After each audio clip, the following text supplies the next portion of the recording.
Bonjour et bienvenue à la Cité internationale de la langue française. Vous voyez juste derrière moi un panneau d'une gare qui vous emmène dans le voyage de la langue française. C'est un voyage magnifique. Venez avec moi. Là-haut.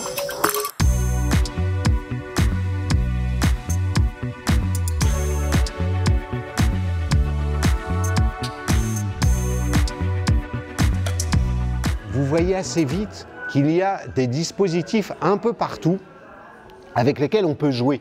Parce qu'en plus d'un voyage, c'est une attraction.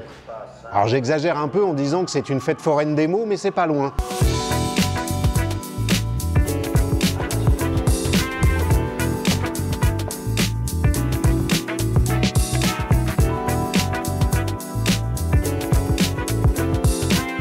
Le français se lit, s'écoute, se voit, se saisit, se manipule sur les objets numériques. Et ici, derrière moi, c'est comment, grâce à une discussion avec une intelligence artificielle, cette dernière va vous proposer un livre qui vous ressemble.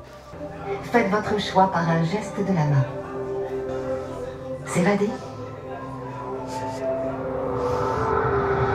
Voilà. Cette lecture va sûrement vous plaire.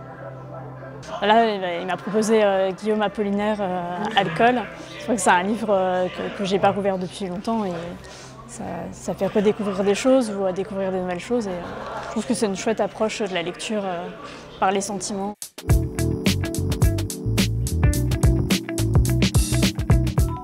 Ici, vous voyez, c'est l'écran des mots migrateurs. En français, galanterie, eh bien, vous voyez que dans toutes ces langues, le mot a migré. En portugais, galantaria, en suédois, galanteri. Et on voit qu'une langue, elle va ensemencer, qu'elle se déplace sans arrêt. Et la salle suivante, c'est le contraire, c'est-à-dire comment le français a adopté des mots, des expressions, des transformations de tous les continents, et ceci depuis des siècles et des siècles. Et bien voilà, vous avez trouvé François Ier, qui est à l'origine de toute cette histoire finalement, qui ici, dans ce château, en 1539, a signé cette fameuse ordonnance de Villers-Cotterêts, qui fait du français la langue du royaume. Et pour donner une langue d'égalité, c'est très précurseur en fait, ce que fait François Ier, il dit qu'il faut que tous les habitants du royaume puissent être jugés et administrés dans une même langue. Ah, mon Dieu, j'ai déjà mis, donc tu peux pas. On découvre plein de choses sur la langue française.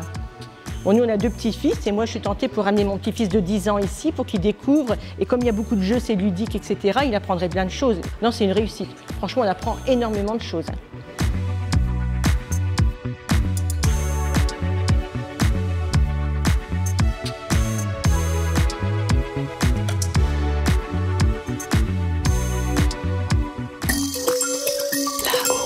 Là-haut.